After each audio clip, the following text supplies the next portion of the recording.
And we're back with Eric Helms. Eric, this is your first time on. I'm pumped to have you on. Most people, I'm assuming, that are listening know who you are, but for the people, small group of people who don't know, can you tell us who you are? No, I'm honored to be on. I'm a big fan of E3 Rehab, and thank you for having me.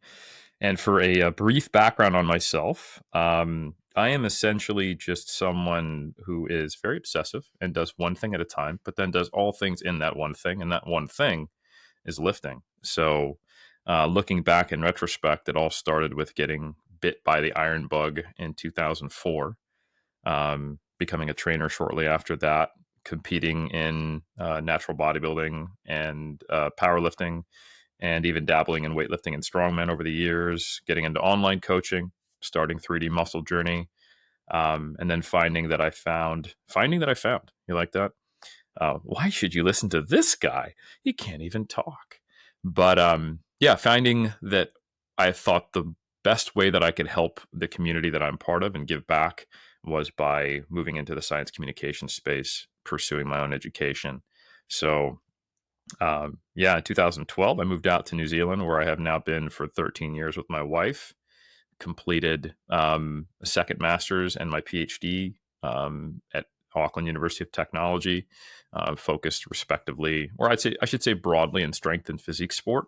And at the end of that, moved into actually a role here, which was pretty cool. And now I kind of am paying it forward, letting down the ladder, passing the baton, whatever analogy you like. I get the privilege and the awesome opportunity of mentoring muscle nerds from all over the world who want to come out and study strength and physique sport with me. And that is but a small part of what I do, because I've co-founded along with the original team the Mass Research Review in 2017, near the end of my tenure in my PhD. I am still the chief science officer at 3D Muscle Journey, where I support the other coaches and do a little bit of coaching on the side. Um, I still co-host the Iron Culture podcast, which is now presented by Mass, and I'm working on the third edition of my books. And I still, above everything else, am an obsessive, competitive, bodybuilder. So I'm competing this year in October, November, and it'll be my sixth season or something like that. Moving into I think my 20s numbers. I think I'll finish the season having done my 20th show. So that's exciting. Which of all those ventures and job commitments and things that you're working on, which takes the most time, or is it very cyclical depending on the year, It's time of the year? cyclical. Yeah, no, it's cyclical, and they're quite different. So, Mass has kind of a peak each month, right around the middle part of the month, where we get our articles done, and then we do peer review and put the issue together from the teens in the month until we release on the first. So that has a kind of a concentrated mid-month commitment.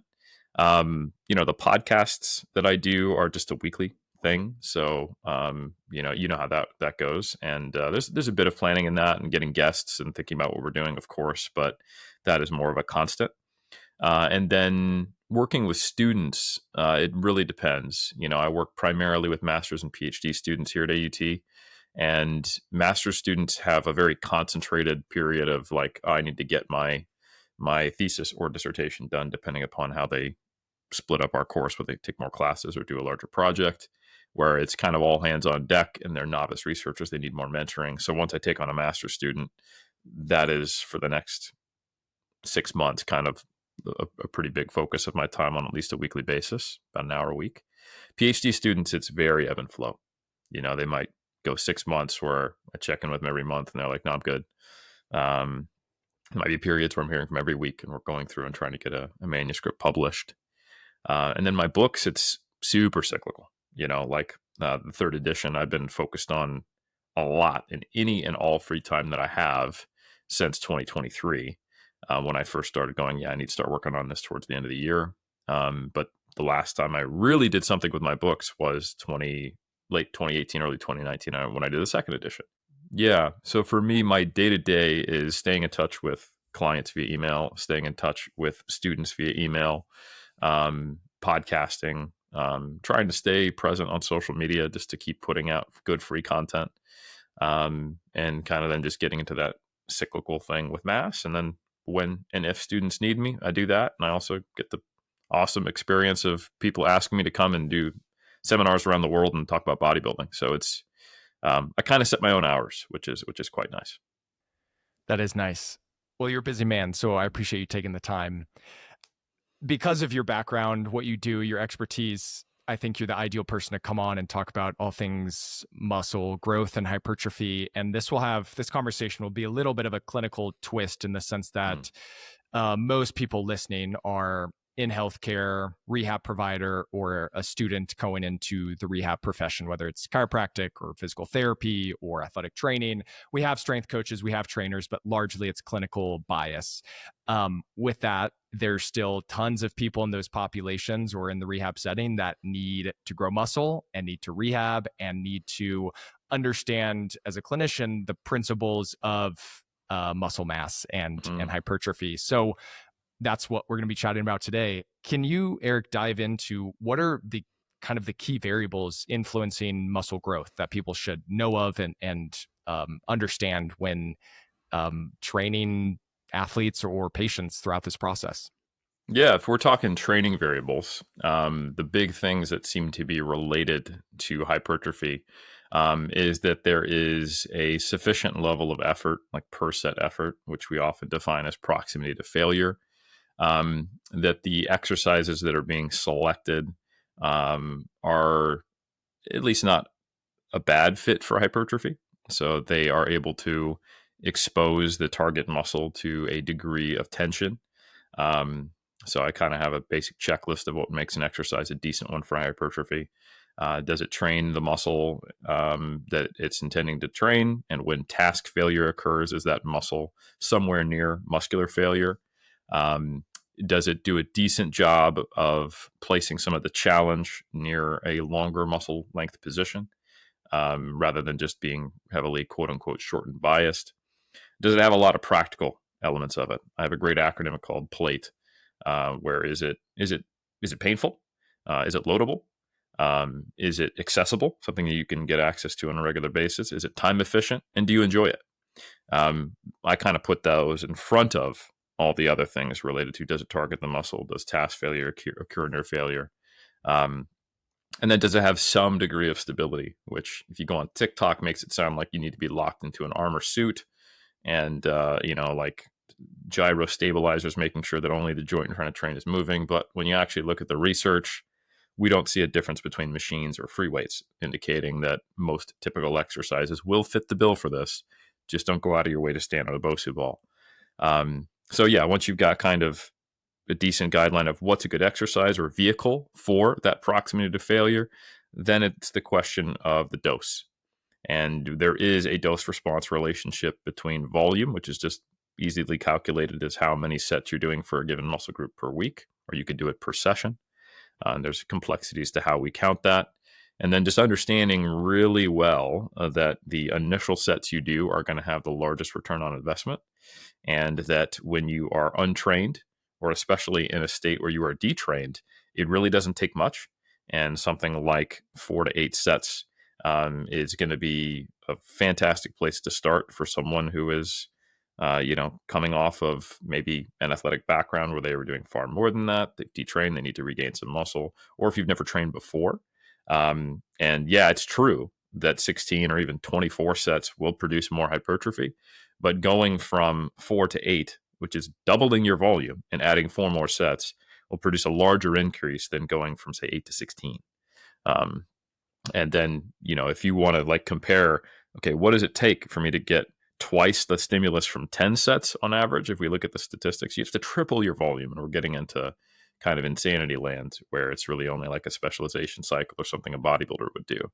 So it's dose, proximity to failure, and then a good vehicle for it. And then a lot of pragmatic things. And there are some constraints around when do we count a set as a set. If it's a really heavy load, where you're only able to do a double, a triple, or a single rep. Of course, that's stimulating hypertrophy, but that set is lasting not a long enough period to actually be on equal footing to a longer lasting set with more reps. And you would have to do like multiple clusters to get to the same point. So there is probably a rep range where a set could be counted, quote unquote, on equal footing, but it's pretty broad. Probably anywhere from, say, 4 to 30. And there are some exercises where you probably just wouldn't want to do a heavy set of 4. And there's some exercises where you probably would not want to do a set close to failure at 30. And it's harder to perceive when you're close to failure when you're doing a set like that. So, you know, the pairings are also worth talking about. A set of 4 to 8 at a 2 RIR on a squat makes a whole lot more sense than maybe on a, like a bicep curl. And that's just maybe the old man in me talking, who gets elbow tendonitis sometimes, and it seems to be load dependent. Likewise, a set of 30 on bicep curls can be quite nice. And it's not that tiring. And you get what the academics call a sick pump bro.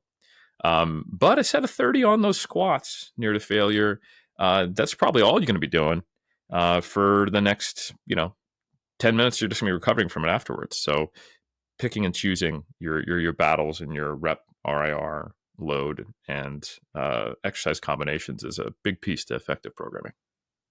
And just to clarify, earlier when you said 4 to 8 sets, I don't think you said per week. So I'm assuming Yes. 48 sets per week, that top end of 16 to 24. But for a lot of newer trained individuals or people, like you said, recovering from an injury, that 4 to 8 per week, targeting a specific tissue throughout the course of a week, is a good kind of starting point or heuristic to think of. If I'm way above that, or only hitting 1 or 2, maybe it's either too little or way too much and unnecessary to start. Is that fair to say?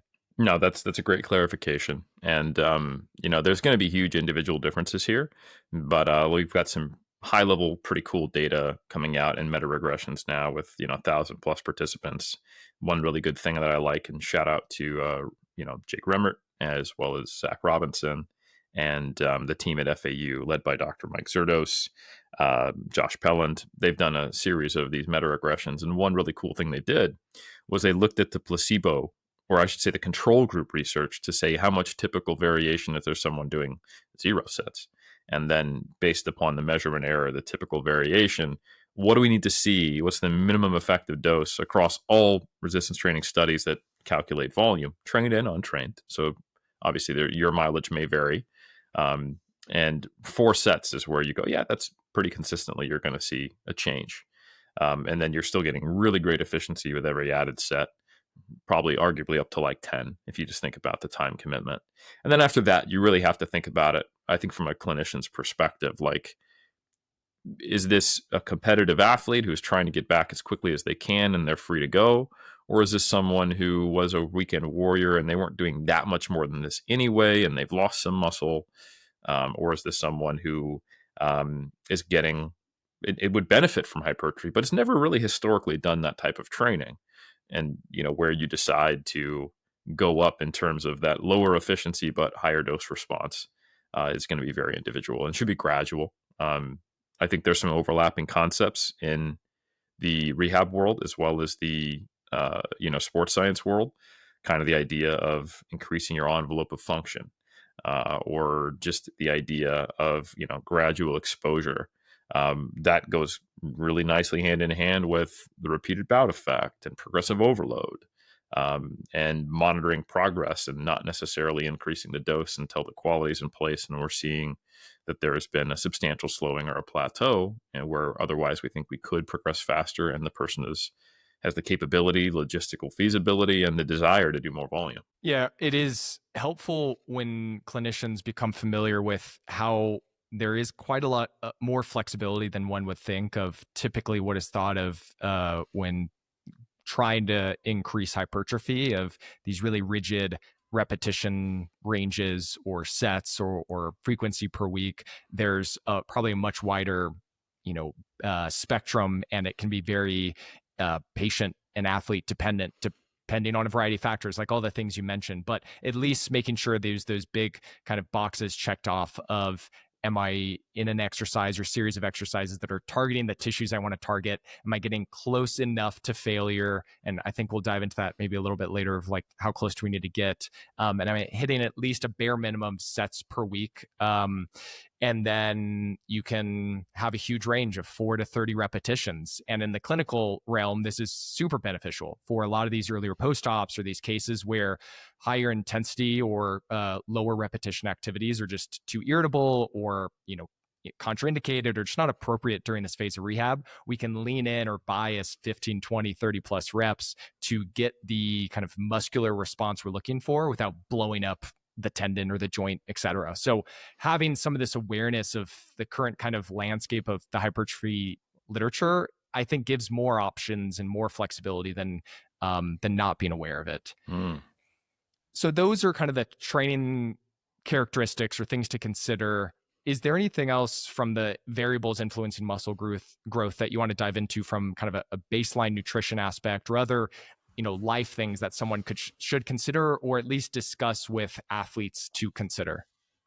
Yeah, absolutely. I think athletes get very performance focused, which is a good thing in terms of monitoring hypertrophy once you're like an intermediate or later, because the process is slow. And the only thing you can really be sure of is that you're adapting to the training. And that should include some element of hypertrophy if we're talking increases in reps or load at the same RIR or at the same load. Um, but I think a good way to frame it is that performance always is expressed through some type of task. And hypertrophy, you use tasks to induce hypertrophy, but hypertrophy itself is a physiological change in the body. So it is almost akin to like farming or gardening, I think is a good way to think of it, or even baking. You put in all the ingredients and you set the timer and then you check and you go, oh, that did or didn't work the way I wanted to. Let me adjust the recipe or the soil composition, or the seeds, or whatever the which one of those three analogies you like the most. So I think a degree of patience is required, and kind of thinking about cultivating a good environment, ticking boxes. So some of the lifestyle things that probably support hypertrophy pretty well is at least ensuring that you're not in a caloric deficit. Um, Early stages of, like I think a lot of people will say like, oh, you need to be in a surplus to grow muscle. And that sometimes conflicts with people's, life goals or athletic goals. But you'd be surprised, especially if you're coming off of detraining or if you're relatively early in a given muscle's development relative to its largest size it can attain, how much growth can occur. Um, and a really good way to view nutrition is that it's permissive to muscle growth. So there's nothing that technically says we must be in an energy surplus, but muscle protein synthesis, which is the process of actually adding new proteins to muscle to result eventually in measurable hypertrophy, is an energy intensive process. So we've got interesting mechanistic data where if you put someone on a starvation diet or just don't feed them and you have them train, you see a lowered amount of muscle protein synthesis. And that means that, okay, now that we can't grow muscle in a large deficit, but the amount that we scale that deficit, we typically see a lower magnitude of growth. If we look at big picture meta-analyses, on average, when people are in like a 500-ish calorie deficit, that's when they're kind of just holding steady. But that means if you're in a 100, 200, 300, 400 calorie deficit, on average, again, huge variation between individuals, training programs, et cetera, and context, you can grow muscle. A lot of time restricted feeding research where you eat in an 8-hour window and you're not intentionally trying to induce a calorie deficit, but eating an 8-hour window on average typically induces somewhere between 100 200 calorie deficit.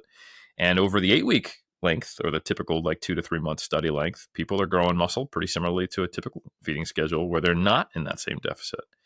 That's a lot different than like a bodybuilding contest prep. It's also a lot different if you're 6% body fat as a male versus 16%. There seems to be an influence there. Those same mechanistic studies where you see muscle protein synthesis being capped, you will also see a rise in muscle protein breakdown when you do that in lean individuals versus those with overweight or obesity. And this is just a substrate utilization thing. It comes down to the fact that if you are very, very low in body fat, your body doesn't have as many endogenous stores to work with. It's going to start chewing through glycogen quick, and it will start pulling amino acids and converting them to other things. Like if you look at what happens when you put a men with obesity or very lean men on a total starvation diet, you see 2 to 3-fold increases in amino acid oxidation rates, gluconeogenesis, And you also see, when you take a step back from the mechanistic and look at actual outcomes, that when you diet men of various degrees of adiposity, you break them into, say, quartiles. You rank order them from most body fat to lowest. That lower quartile tends to lose more body fat. Some great work by body composition Hemsfield on that topic. So all that is to say, nutrition is permissive to growth. If you're in an environment where you are really, really lean, very well trained, and you're not going to grow that fast anyway, regardless, and you manage to be in a rehab situation where you could train around it using BFR, high reps, low loads, and you're going to go, right, I'm going to start making gains again. But I heard Eric Helms saying, I don't need a surplus. You might not need a surplus, but where are you going to get that energy from? You're teetering on the low end of low energy availability and your lower intervention point for body fat, and you're not eating. Your body's not going to rush to get you down to stage condition and grow muscle, right? So typically you see slightly better muscle gain in people, and this is observational largely, not directly causative data, but anecdotally supported by it. It makes sense mechanistically. People who have a little more of a body fat cushion can make gains just fine in a mild deficit. And like, if you go back and watch The Biggest Loser, and they're in these massive deficits, but they're untrained individuals with a large amount of body fat, but they're losing weight at an extreme rate. Sometimes when they get down, you're like, you clearly built some muscle in that process. But on the flip side, I can tell you as a natural bodybuilding coach, when someone is 5 pounds over stage weight and they rush it a little bit too much, and they don't look better, even though they lost weight at like a decent clip that we would think is okay, a pound a week, they flatten out and get smaller, and they're at risk of tissue loss because they're in two very different environments. So an appropriate surplus for your capacity to grow and the environment of your body prioritizing growth is a good way that I like to frame that. A decent rule of thumb is that if you are relatively intermediate or novice, gaining about 1% of your body weight per month is a great place to be. If you're a little more than that, or if you're detrained, or especially if you're a rank novice, you can even just eat at maintenance unless you're just really naturally skinny and lean to start. And then if you're high in body fat and you're new to the game, so long as you follow I would say a reasonable sized deficit, losing something like, pound a week or so, you can probably make hypertrophy gains while losing body fat, which is awesome. And some other things you can do to support that is make sure ultimately it is about that amino acid balance, protein synthesis being greater than a protein breakdown, and that can be impeded a little bit if you're not on a high enough protein diet. And this very much depends upon where someone's starting, their lifestyle. I could tell you that if you want to optimize that and be 100% sure that you're maximizing every potential, pathway for growth to the kind of the same degree of going from 24 to 30 sets, even though it's diminishing returns, maybe you want to eat around like 2 grams per kilogram per day of protein, which is just short of a gram per pound. But will you notice any difference to that versus, say, 1.5 grams per kilogram or 0.6, 0.7 gram per pound? You will not. Will it technically be better? Yes. But if you're currently eating 1 gram per kilogram and I ask you to double that, that's going to be a lifestyle change that is quite the hurdle. But if I say, hey, let's try to get to 1.2 over the next month, and then we can work it up from there, think about getting a whey protein shake and make it a little bit easier. That can make a relatively notable difference. And it's the same kind of relationship to volume. Going from low protein to moderate protein is a much larger effect than moderate to high. So sufficient amount of protein, an appropriate energy surplus based upon how much you can grow, and then making sure that you're getting decent quality and quantity of regular sleep, and then an overall healthy, balanced diet with a relatively normal, quote unquote, feeding schedule of 3 to 6 times per week. Sorry, 3 to 6 meals per day. Goodness, you only eat 3 to 6 times per week. You know what? That's a new one.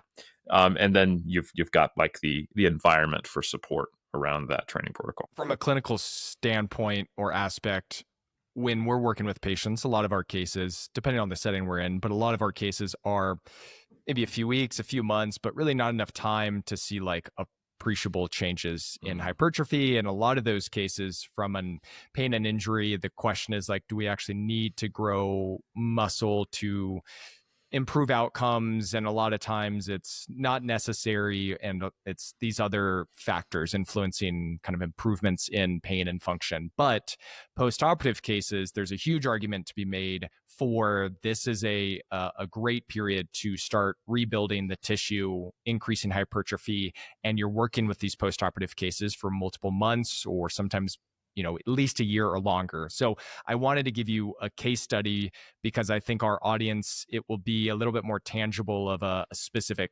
tissue, a specific case, and a common kind of demographic that people listening will be able to latch onto and probably use, pragmatically and realistically. So, Eric, I emailed you kind of a case study of a high school female soccer player, 4 months status post ACL reconstruction. And what I'm trying to get across here is it's a younger individual. They may or may not be trained over a year or two previously, or a lot of times these individuals coming in that are high school, female athletes, this may be their first experience with formal exercise.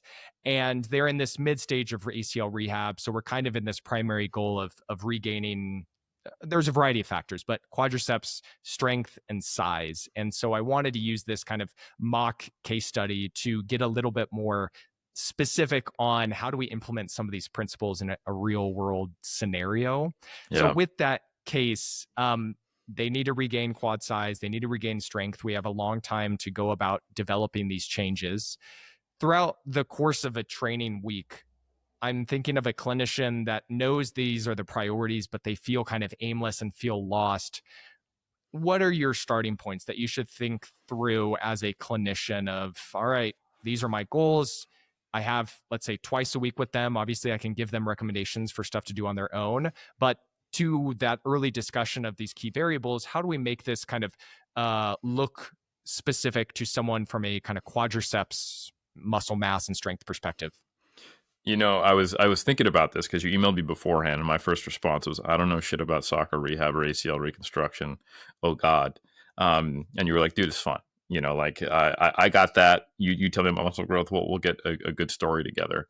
And I realized that I might be able to enter into this conversation by using myself as a case study, because I recently had what we suspect was a minor meniscus tear that I got from just bodybuilding training.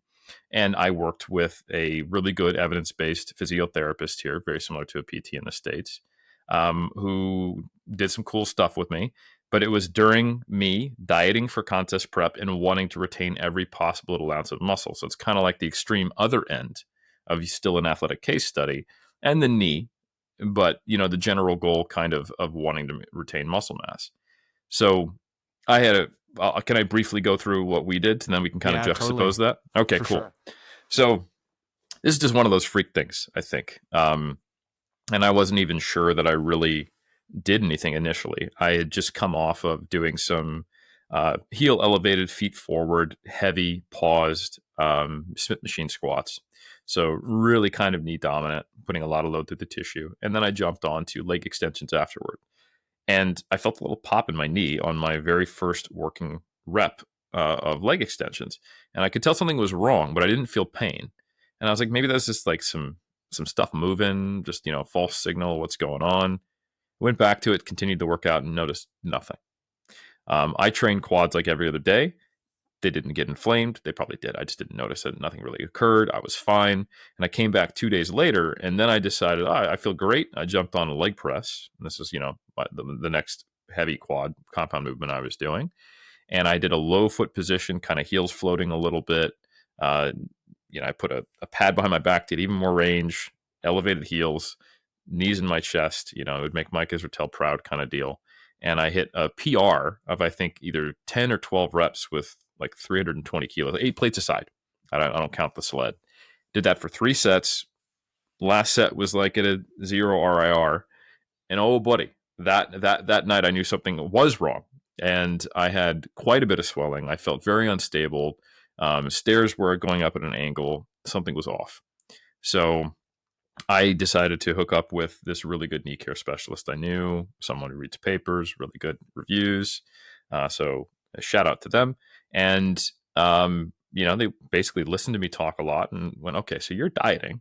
You're already pretty lean.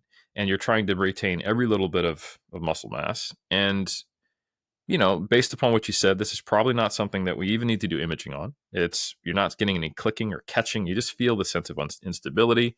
And I am seeing, when I kind of do some brushing and massaging, and there's some interarticular swelling going on here. So they shared with me this cool paper on what's called arthrogenic inhibition, which is just the idea that if you, and they've done it experimentally, inject a bunch of saline into a joint and force production's a little lower, muscle activation changes. So even though you might be able to do a given movement, especially when there's multiple heads to a muscle, like you might not actually be getting that muscle activated. Not a huge deal if it's suboptimal training and someone like the soccer player, for example, hasn't done leg extensions before. So if, we're getting partial inhibition of like the vastus medialis, but it's doing its thing, it's probably going to grow more than it did. And that's maybe not an issue. But for someone who was just doing 24 sets of quads at a 0 to 2 RIR and sometimes to failure, and is dieting and is lean, okay, well, what are we going to do to maintain muscle mass? Because this is a different case.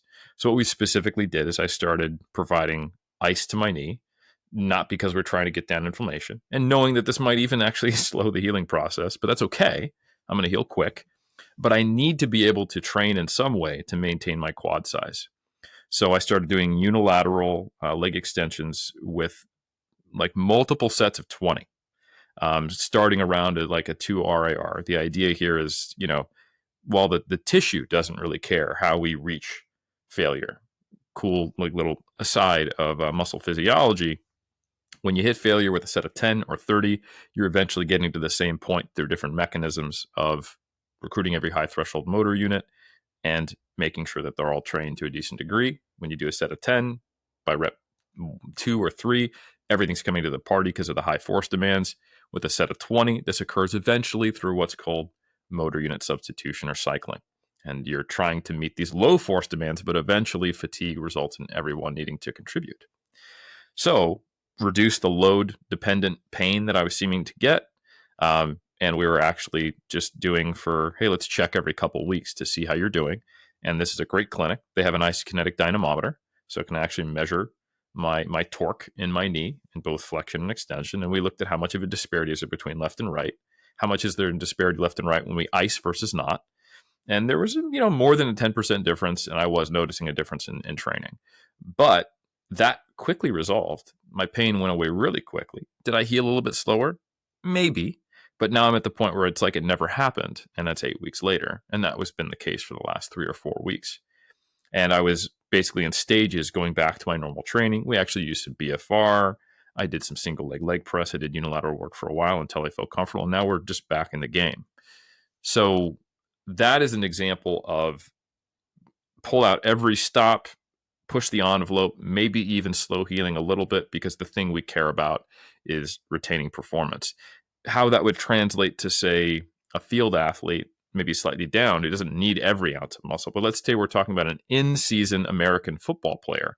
Muscle mass is very important. They're actively playing games. They need to be back on the field as soon as possible because they're maybe in a critical position, and the second string guy, he's not that good, So something similar, but not quite the same. We would want to prioritize healing rate and make sure he can get back on there. He's in a contact sport. This isn't just a freak injury on a leg extension, right? And we want knee stability. We don't want him cutting on a limb where there's a pretty big force deficit left to right or something like that. So it'd be somewhere in between that. And then the soccer player who's never trained before is kind of like probably the least aggressive version of all of that. You probably wouldn't be doing BFR or icing for arthrogenic inhibition or some of those more, you tell me, specific clinical tools. But what you might be doing is just figuring out what is their pain threshold, what can they do, what range of motion can they train in, and let's figure out how we can get some gradual exposure to some degree of loading, through the quadricep. And maybe that's isometric to start. Maybe it is, just doing some eccentric work. Maybe it's even, unloaded to get the range of motion first, and then just kind of seeing how much resistance they have to being able to do the movement and progressing from there in a very gradual fashion towards something that will look like hypertrophy training. And I think the mistake a lot of clinicians might make is they would hear the preamble I gave and be like, right, it needs to be relatively close to failure. It needs to be 4 sets. It needs to be, full range of motion with, a good amount of tension at the start of the range. And it's like, yeah. But what if the heaviest, load that they've ever done for hypertrophy training is soccer training or standing up off the toilet? Like, we have even 1 to 2 sets of a 5 RIR on leg extensions through a limited range of motion is probably going to be a greater stimulus than they had, and will be at least sufficient to prevent atrophy, and it will be probably generating some growth. And even if the other limb is able to do far more, just matching that and then getting to the point where they're similar and then training them would probably be more than sufficient. So I don't know if I answered your question well enough there, and if that juxtaposition was helpful. Um, but I think the main error and the main disconnect I see when physiotherapists or physical therapists they look into the realm of sports science is they don't know how to bridge the pretty large gap between what do we often describe as like in the range of optimal training for a given adaptation. They might see in a book on periodization versus what they can do and what is typical in the physiotherapy setting, and just going, man, there's a gulf there. And am I allowed to do 2 sets? Am I allowed to train into 6 RIR? And is that just too similar to the thing that we don't do anymore with the clamshells and just like the body weight training that the athletes like, am I even doing anything? So I think that is where that disconnect is probably most challenging for clinicians. Am I off there, Chris, or would you agree? No, I would agree. And I appreciate that kind of continuum of yourself, that middle ground of an American football player and this kind of novice high school female athlete that's maybe never resistance trained before. And I feel like the stereotypical rehab model or setting is super underloaded, super, unaware of the steps necessary to meet the demands of a appropriate return to sport. But then now we have so many clinicians that have access to podcasts and research, and now we're almost paralyzed with the more nuanced conversations for more of these advanced athletes of lengthened partials and the nitty gritty, where, like you're talking about, for a lot of these athletes coming in that are in high school, does it have to be that complex? Are we still hitting like these big priorities of the reps in reserve or the proximity to failure, appropriate spectrum of repetitions within what they can tolerate, and within something that probably feels like more of a quad muscular burn than like the knee joint or the donor site is just pissed off. Those things matter way more than trying to be overly paralyzed of like, am I getting this perfect quadricep stimulus in this lengthened position? I think it's gone to the end of the spectrum of now it's just people are trying to make it almost too overly perfectionist for a group of athletes or patients, where it can be super simple and it can have great results over multiple months. And I think that's what you highlighted, and I think that's a really important thing for clinicians to know, is it doesn't have to be that complex of a starting point. They may have not had any previous training history. Now they're coming in, they have an insult to the leg, and there's this probable AMI. But can you find a variety of quad-based exercises that you have access to within the clinic, or that they can perform on their own in the gym, within these parameters, to slowly build these qualities or these tissues over the course of multiple months? And it doesn't have to get that complicated. No, and there's good news. Like some of these advances in data analytics we have, like these large scale meta regressions, where we have now, it's kind of an interesting thing. Like without a meta regression on 2,400 people across 70 studies, I wouldn't be able to confidently tell you that, hey, I do think if we wanted to maximize everything, 2 grams per kilogram of protein is a better bet than 1.6. The reason why I couldn't tell you that is because only like 10% of those studies actually find a significant difference within the study. And that's for 2 reasons. One is measurement error. Two, actually, it's three reasons.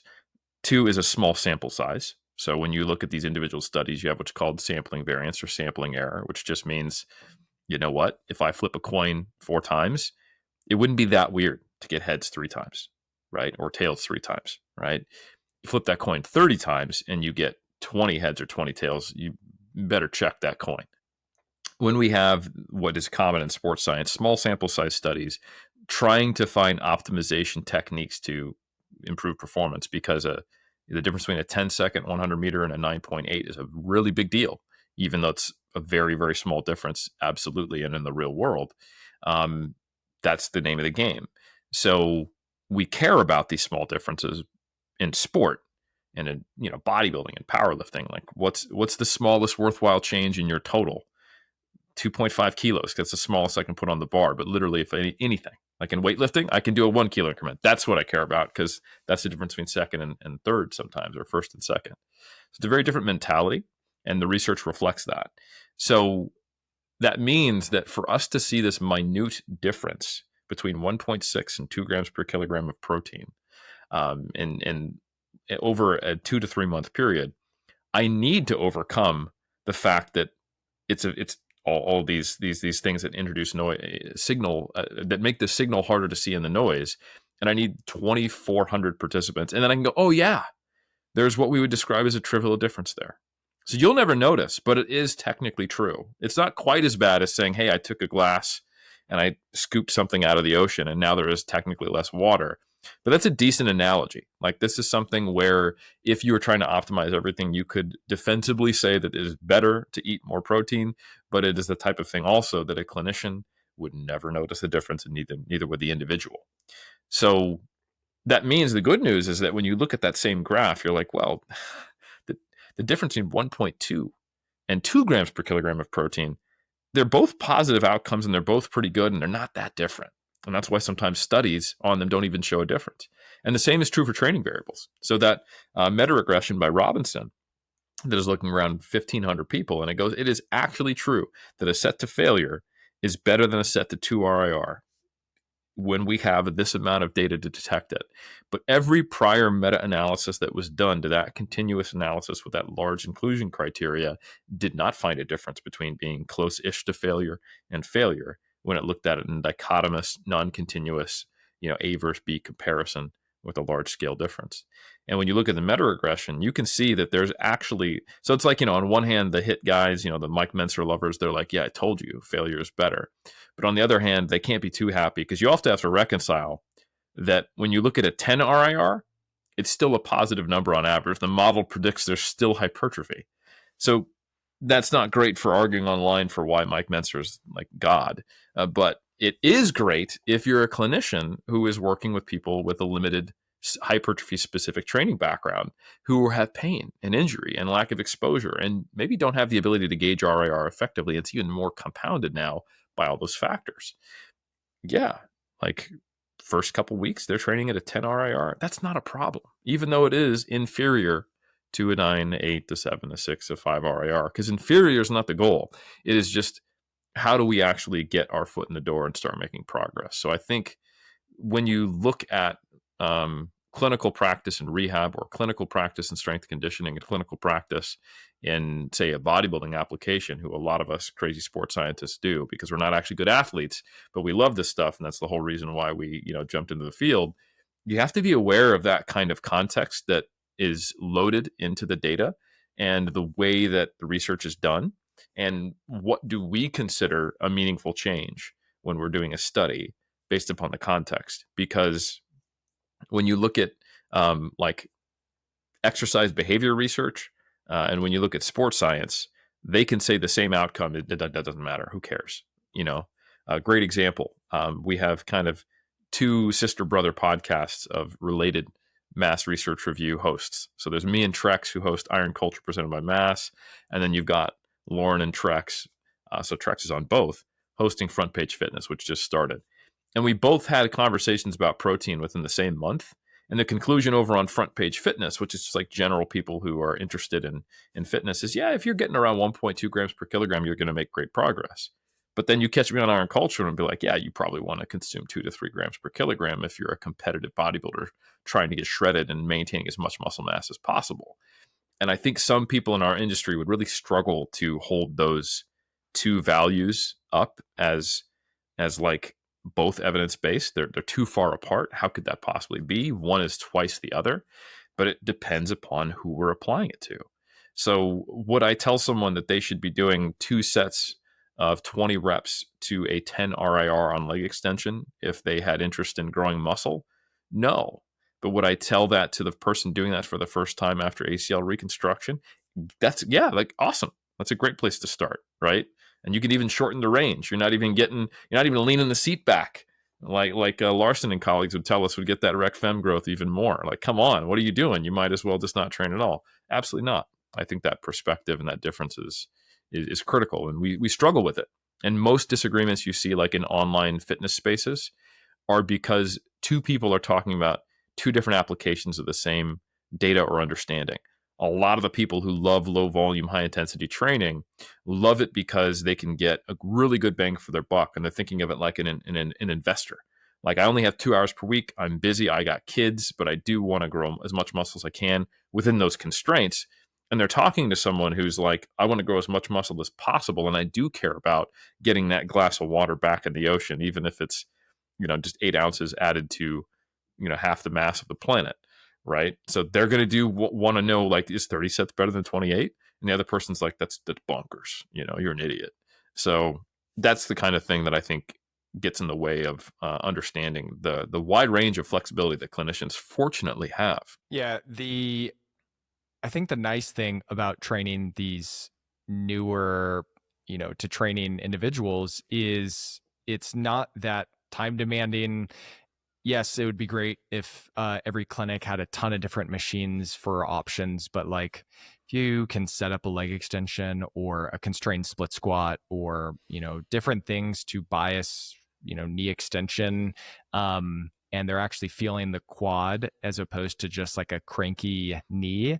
And you're doing that in clinic in session with them on average twice a week. Patients come in and you're hitting 1 to 2 relatively demanding sets or 3, like you're probably doing way more than most clinicians rehabbing individuals that are either doing a bunch of sets of a bunch of shit, but it's like all table exercises with just the Mhm. weight of the leg and it's not progressive. But if you at least have these like bare minimums of each session they come in, I'm going to have 1 or 2 relatively constrained activities to load this tissue. I'm going to stay within this rep range that I know can grow muscle, and I want to get them close-ish to failure, but they're also kind of a newbie. So that's pretty broad. Like for a lot of my patients, I say, was that easy, medium, or hard? And if they're like, medium to hard, like it's probably close enough.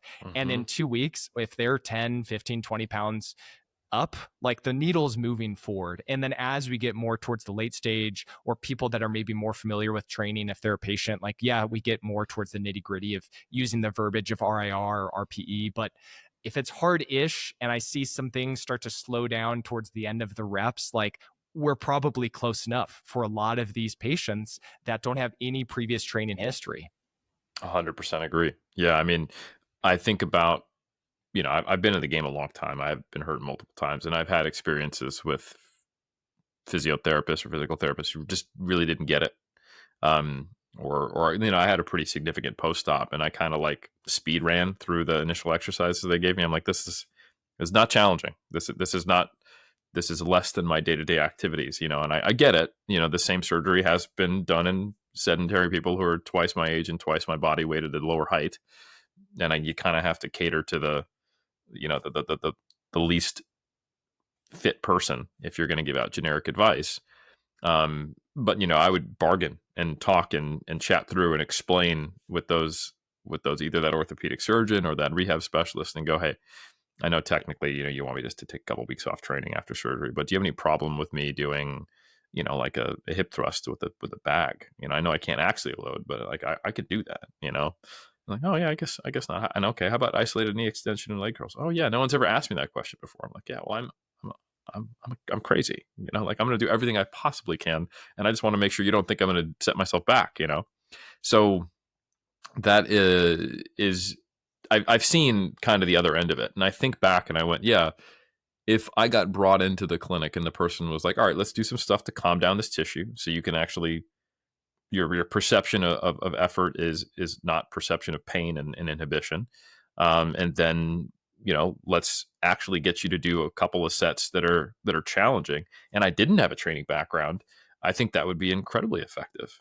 Spend some time listening to me, if necessary, calm the tissue down, figure out the range and the entry point with load that I can do, push me as close to failure as I'm comfortable at this stage, and which will definitely be more than I've ever done if I'm untrained. And that is some very meaningful and effective time that will actually induce meaningful adaptations that maybe it may not increase the healing speed, but it will mean that once my healing is over, I'm probably less likely to get hurt, because while the research on injuries in athletes is very, very complex, multifaceted, and it is generally not able to distinguish causational factors from correlational factors.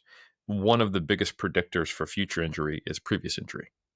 So I think what you don't want is someone to come out of it, quote unquote, healed, but detrained in an asymmetrical manner in a contact sport where they're reacting in a harsh world environment, not knowing which way they're going to cut and being at extreme end ranges of motion. I know it's somewhat blasphemy in the modern evidence-based period to say, hey, you're probably going to get hurt if you do that. But I probably isn't the right word. And I'm not going to say it's causing it, but I think we can all agree, like, that's not going to reduce your risk factor for injury, having more symmetrical strength within reason. I'm not saying it needs to be like the difference by 1%, but maybe less than a 10% bilateral deficit, maybe having within some kind of guided range hamstring quad ratio, and not just having drastically different morphology and performance capability on both limbs when you're playing in a bilateral sport where you're reacting and it's going at high speed with high forces. Like I feel like we could say that, without me getting slapped on the wrist by you and the greater crew. For the context of someone as just starting a more structured quad hypertrophy based routine within their rehab, let's say they're that example of 4 months. Now it's 2 or 3 months later. They're at 6 or 7 months. Maybe we're adding in these other qualities that we want to start exposing them to: rate of force development, more kind of pure strength qualities, whatever it is. Like, things start to expand within the rehab, both in clinic and out of clinic. But we still have a priority of continuing to build the muscle of the quadriceps and the other tissues of that limb and of the athlete as a whole. So to that point, 2 or 3 months have passed during the rehab. For this type of individual, does that much have to change from a hypertrophy kind of sets and reps and programming standpoint? Or, if they're still crushing, let's say 2 to 3 sets of leg extension variation, maybe a constrained split squat or whatever it is, a leg press, whatever you want to do 2 to 3 times a week, and they're still chipping away 2 to 3 months later and they're making progress, does the clinician have to feel that pushed to add more sets or to adjust the program that much? Or if it's one of those, like, if it ain't broke, don't fix it, does that much have to change over the course of multiple months during a hypertrophy plan for these newer to lifting athletes or patients? I think it's a great question. And if we're talking about the context of like this high school soccer player coming back into it, I think it's really important to understand two things. Is one, what are they doing in their sport specific training as they're returning? And then two, what is that athlete's psychology? Because you can get especially with high school youth athletes, you can get a wide gambit of the athletes who hate the weight room, but they do it because they're supposed to, because coach says, or the athletes who love the weight room and it's just another opportunity to get better. And so there are going to be some athletes who bargain with you to try to do more, and they go, so what would you like me to do on my own? And there will be others who, like, if it's not soccer, then they're not going to do it. So the only training they're going to get is with you, and they're just not going to like it. And that's okay. And I think you just need to know that. So you may need to change some things in a way that doesn't necessarily change the loading to keep that second type of athlete engaged, so that they still come in, enjoy it, and will push in a way that does. So you might just have more exercise variety. And you might, change up rep ranges, but keep the overall like area under the curve of the dose quite similar. And then for the athlete who is, really, really wants to do more, you could progress it. You could, nothing wrong with within reason increasing the stimulus, but in both cases, what you really need to be aware of is what other demands do they have? Because they are probably based upon how they feel and just what they're letting themselves do, and also the disposition of their coach, doing more and more and more soccer and potentially more drills. And they are probably exposing themselves to landing forces, lateral forces, cutting, all of that. So I would err on the side, especially if you know they're getting more and more involved with sports specific training, with just if it ain't broke, don't fix it, and just adjusting things based upon, um, the athlete's engagement, so that they're still intentional, they're still able to progress. They're not just seeing like you as the dental hygienist. Like, I don't want to come in here, I hate this stuff. So that, I think, it would be my first priority. And if they were just out and they had a really, really conservative coach and they're like, you can come join the team and be part of, certain drills and practices, but they're actually quite constrained in what they're allowed to do on the field, then I think you could actually start exposing them to more things. And you probably should in those instances. The ideal scenario in my mind is that you are just kind of keeping the hypertrophy training in as an adjunct in an overall strength conditioning plan, because ultimately what they need is range of motion, power production, eccentric control, and multi-planar direction ability in compound movements that involve the quads, but are not exclusively the quads. So you are including this as um, like kind of a baseline buildup of the foundation after maybe some atrophy occurred, and a lot of confidence was lost post surgery. So I think that that's kind of the perspective you want to have. But the thing you don't want to do is make any of those decisions in the dark. I think when it comes to modern sport, even at the high school level, but especially at the collegiate, the professional, or the very serious individual sport athlete, like if you look at your typical powerlifter or bodybuilder these days, these adults who are doing their own thing, they probably have hired a nutritionist. They have some workout partners. You got a pit crew around some of these top level powerlifters. They have a powerlifting physio, they have a nutritionist, they have a programming coach, they have a meat handler, and they may even have a sports psychologist. And now you're brought in because they're post op. So if there's not communication between all those groups, then you can have situations where left hand doesn't know what the right's doing, and you can think that you're doing this nice, gradual exposure, but you're unaware of these spikes in workload and these changes in nutrition and these changes in environment and stress that they might be going through. So I think it's just really critical that you're integrated into the overall holistic approach they have, because you don't want to be going, right, we're going to take it up a notch this week. The exact same time the coach decides, you know what, I think you're ready to start jumping back in on some of these plyo drills. So, yeah. Yeah, that makes total sense.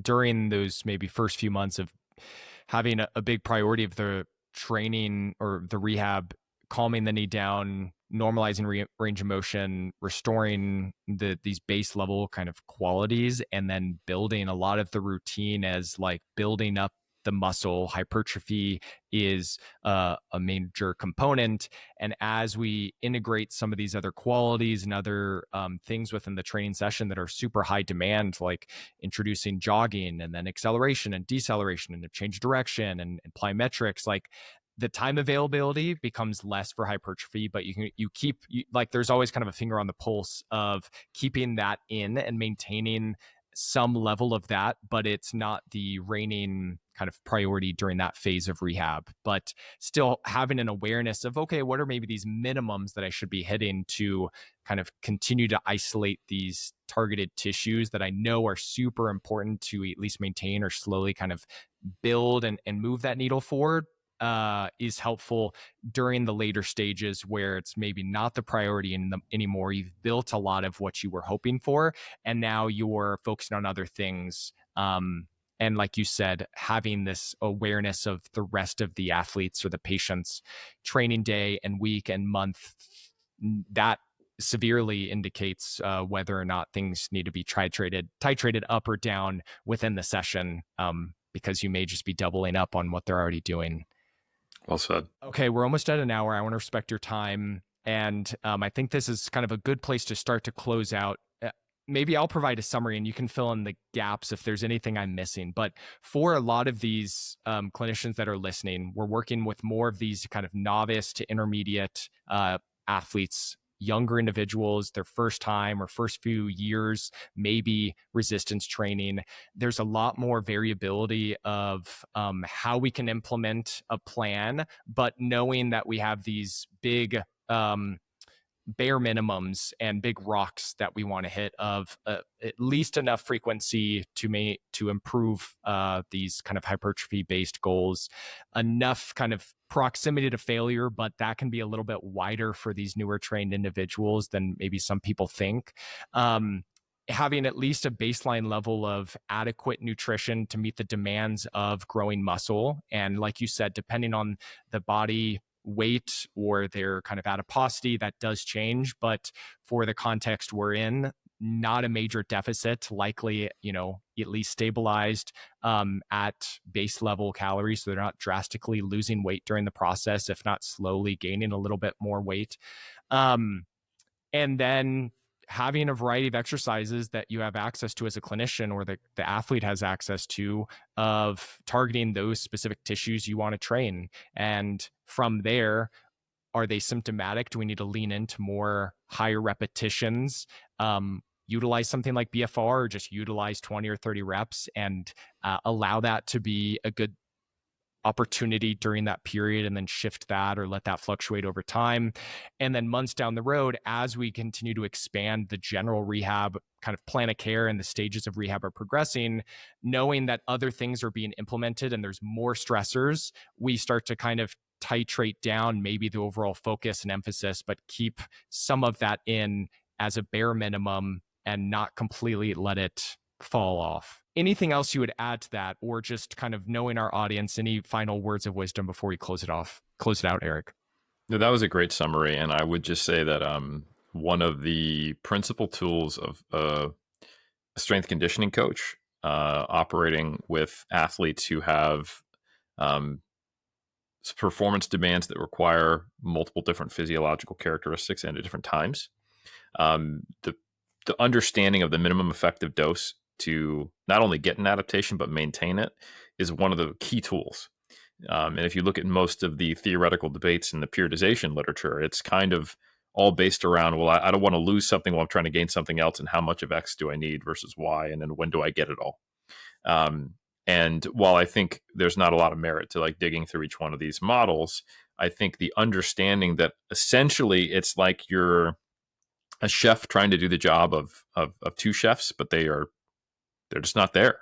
And you have 3 or 4 different things that cook at different rates, that need to cook for different times, and that can stay warm, without being overcooked at the right temperature. And you're just kind of shifting things around to the proverbial back burner. So you might get to a point with a motivated athlete who is, been focused more on the weight room because they're injured and they're not getting to play or do all these things, where they're actually doing a robust amount of hypertrophy training.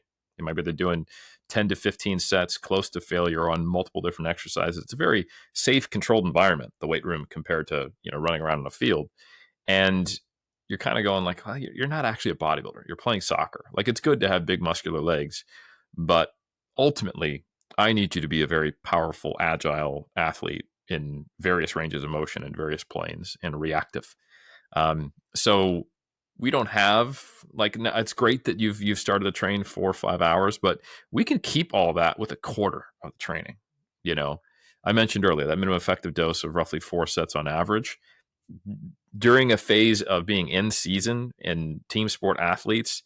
That's a decent rule of thumb. Like, at the very least, even if you're starting to shrink, it's going to be a slow shrinking process. So kind of the idea of then, when do I shift to the back burner, and how hot should the back burner be, should be informed by that perspective on the minimum effective dose.